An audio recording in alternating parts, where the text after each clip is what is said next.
자녀를 이렇게 바라보는 부모의 눈길이 자녀 교육의 출발점이 되어야만 합니다.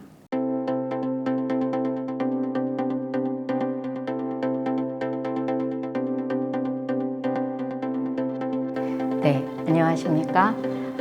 오늘은 자녀 교육의 출발점이라는 제목으로 함께 이야기를 나누어 볼까 하는데요. 우리는 특별히 부모들은 부모의 주인이 있다는 것을 잊으면 안 되겠습니다. 아울러서 우리 자녀들에게도 그들의 주인이 계십니다. 그래서 우리는 부모와 자녀 모두가, 모든 부모, 모든 자녀는 우리들의 삶 속에 주인이 있는 삶을 살아야만 합니다. 당연히 우리 하나님이 우리의 주인이시죠. 그래서 우리의 주인이신 하나님이 도대체 부모인 우리를 어떤 눈길로, 어떤 관점으로 바라보실까 하고 한번 생각해 보았습니다. 그 말은 부모는 도대체 하나님께서 어떤 사람이라고 이야기하시는지, 그리고 부모에게 기대하시는 것은 무엇인지 하는 질문과도 같다고 하겠습니다. 먼저 창세기 18장 19절 한번 같이 읽어보도록 하겠습니다. 내가 아브라함을 선택한 것은 그가 자식들과 자손을 잘 가르쳐서 나에게 순종하게 하고 옳고 바른 일을 하도록 가르치라는 뜻에서 한 것이다.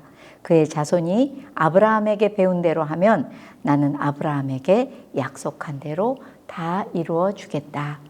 아멘. 새 번역입니다.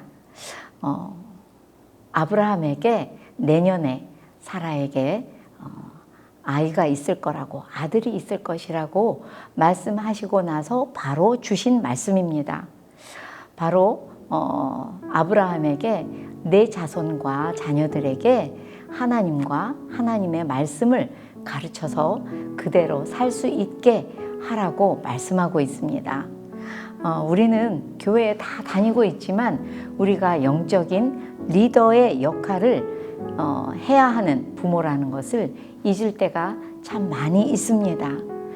그런데 하나님의 관점에서 우리를 바라보면 우리 부모는 하나님과 하나님의 말씀을 자녀에게 가르쳐주고 보여주고 또 전하는 그런 사람이라고 하나님은 이야기하십니다.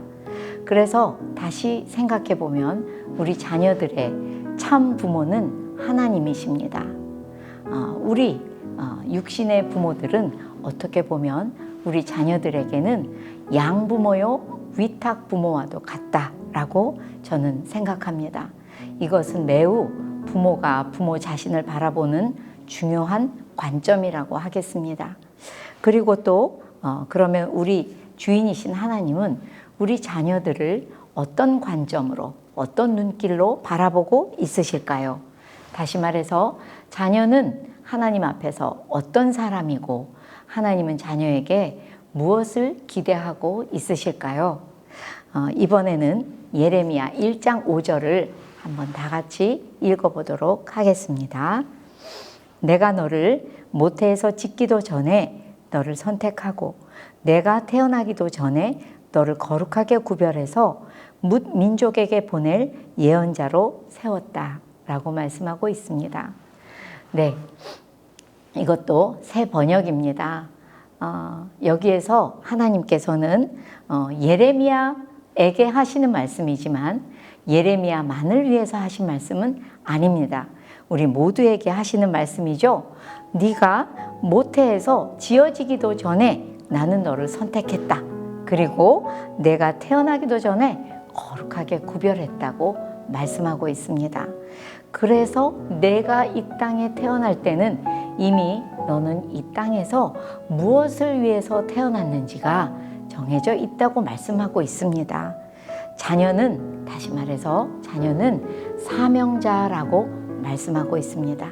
우리 자녀들은 이 땅에 태어날 때 그들의 DNA마다 하나님의 사명을 알알이 담아서 이 땅에 태어난다고 예레미야는 말씀하고 있습니다. 그런데 하나님께서 우리 자녀들에게 이 자녀들은 나의 사명자다라고만 이야기하시면서 너희들이 알아서 너희들 사명을 이루어 봐라고 하지 않으시고 그 사명을 이룰 수 있는 장점을 다 심어 주셨습니다. 그래서 누구라도 이 자신만의 장점, 자신만의 잠재 능력을 가지고 사명을 찾아가도록 하나님께서는 우리를 만드셨어요. 이것이 자녀를 이렇게 바라보는 부모의 눈길이 자녀 교육의 출발점이 되어야만 합니다.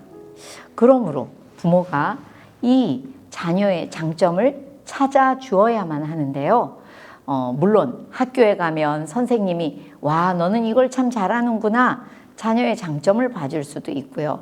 또 교회에 갔더니 전도사님께서, 목사님께서 너는 이런 걸 참 잘하는구나 라고 장점을 보아줄 수도 있지만 하나님께서는 부모가 그 자녀의 장점을 발견해 주기를 참으로 원하십니다.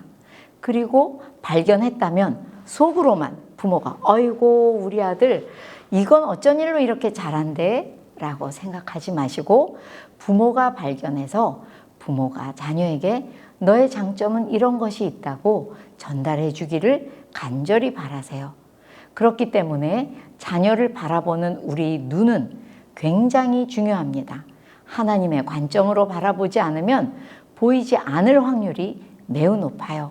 그래서 도대체 그렇다면 우리는 자녀의 장점을 어떻게 찾아줄 수 있을까요? 분명히 자녀의 장점을 찾아서 부모가 전달해주고 너 이거 참 잘하는구나 라고 이야기하다 보면 아이들은 자기의 잘하는 것을 통해서 사명을 향하여 걸어가게 되어 있습니다. 가끔 가다가 사명이 곧 직업이 되는 사람들이 있고 또 어떤 분들은 사명이 직업은 되지 않았지만 그들의 인생에 굉장히 중요한 사명으로 인지하고 힘있게 걸어가는 분들을 볼 수 있습니다. 그 직업이 되던 사명이 직업이 되지 않던 간에 사명이 어떤 것인지 알고 걸어가는 그 사람들의 일생은 그렇지 않은 사람하고 비교할 수도 없을 만큼 그렇게 충만하고 또 강하고 하나님이 보시기에 기쁜 인생이 될 수밖에 없는 것을 우리들은 볼 수 있습니다. 그렇다면 자녀의 장점을 어떻게 찾으면 좋을까요? 첫째는 제가 제발 공부를 통해서 자녀의 장점을 찾지 마시라고 말씀드리고 싶습니다.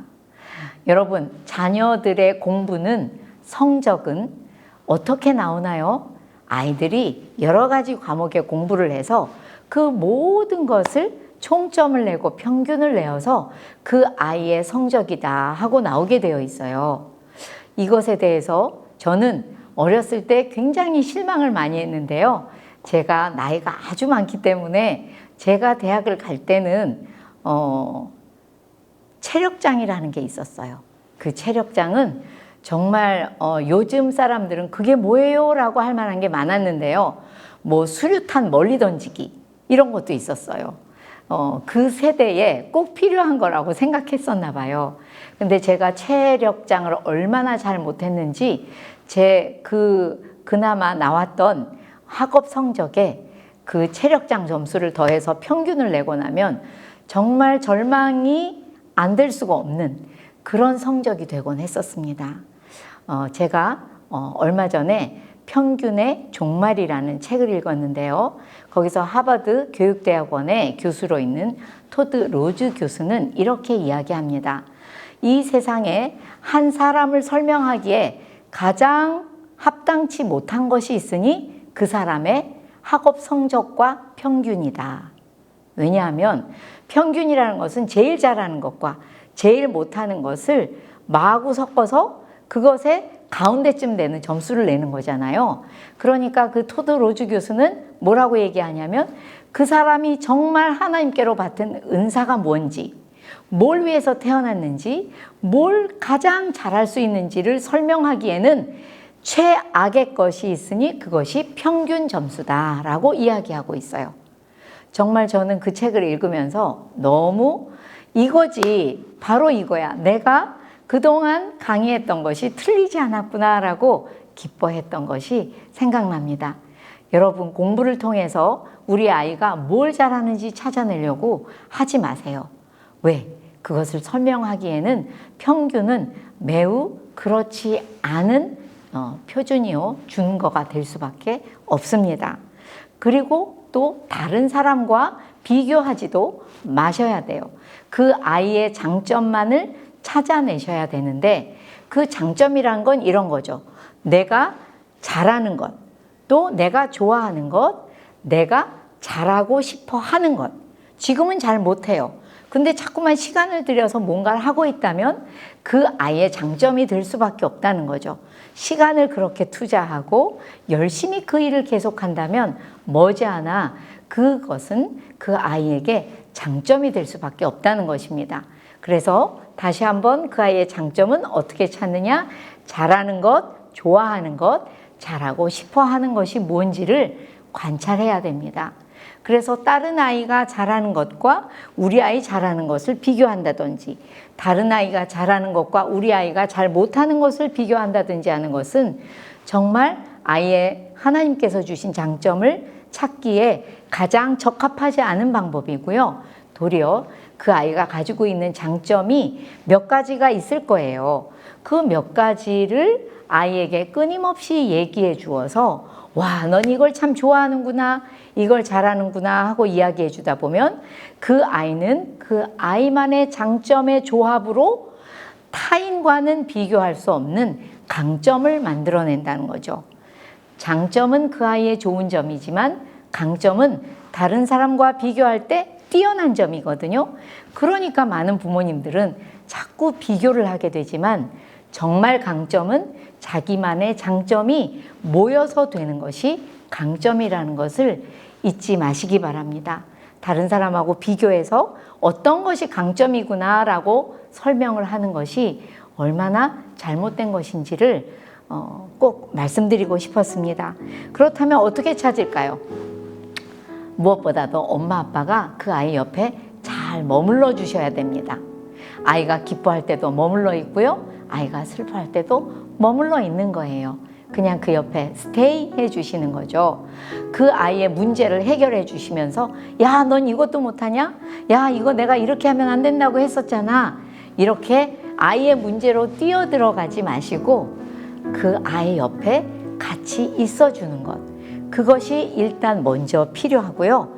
아까 말씀드린 것처럼 아이가 뭘 좋아하는지, 뭘 잘하는지, 뭘 잘하고 싶어 하는지를 남의 아이를 보듯이 관찰하시는 거예요. 관찰하시면서 아이가 언제 행복해 하는지도 보셔야 됩니다.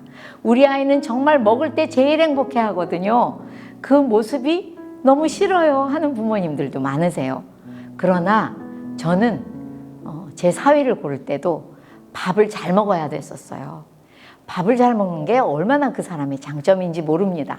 그 사람의 장점을 통해서, 그 사람의 행복감을 통해서 사명을 찾아간다는 것을 잊지 마시기 바랍니다. 그래서 제가 꼭 드리고 싶은 말씀은 엎어치기 한판이라는 거예요.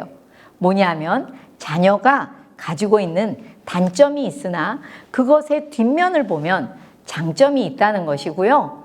또 사단이 그 아이를 자꾸 넘어지게 하는 어떤 면이 있지만 그것의 뒤를 뒤집어 보니 하나님의 주신 장점이 있다는 것을 부모가 발견했으면 좋겠다 하고 이름 붙인 것이 엎어치기 한판입니다. 장점 뒤에는 단점이 있고 단점 뒤에는 그만큼의 장점이 있다는 전제하에 생각해 보았던 것이죠. 저도 우리 큰아이를 보니 정말 노는 걸 좋아하고 여자아이인데도 정말 남자보다도 더 잘 놀고, 또 숙제도 해갔다가도 친구들이 나가서 벌을 서면 같이 벌을 서면서 놀려고 자기도 숙제를 안 했다고 하기도 하고, 정말 범생이었던 저에게는 감당이 안 되는 그런 큰딸이었습니다.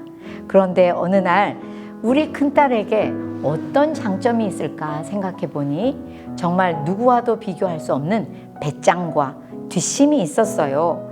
그리고 하도 미루었다가 빨리빨리 하다 보니 모든 일들을 굉장히 빨리 할 수 있는 그런 능력이 있다는 것을 알게 되었습니다. 그 아이에게 그것을 칭찬하면서 아이는 살아나기 시작했어요.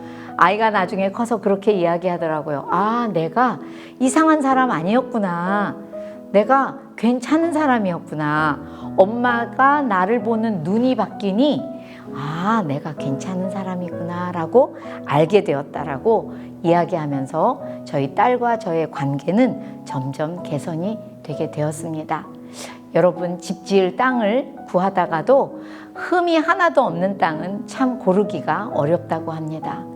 여러분, 우리 아이들의 약점을 뒤집어서 장점을 찾아볼 수 있는 부모가 정말 필요합니다.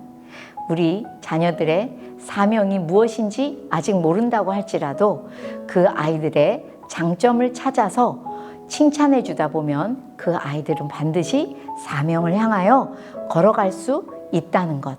부모는 그 장점을 발견해 주고 전달해 주고 말해 주는 것이 자녀 교육의 출발점이 되어야 한다는 것을 말씀드리고 싶습니다. 감사합니다.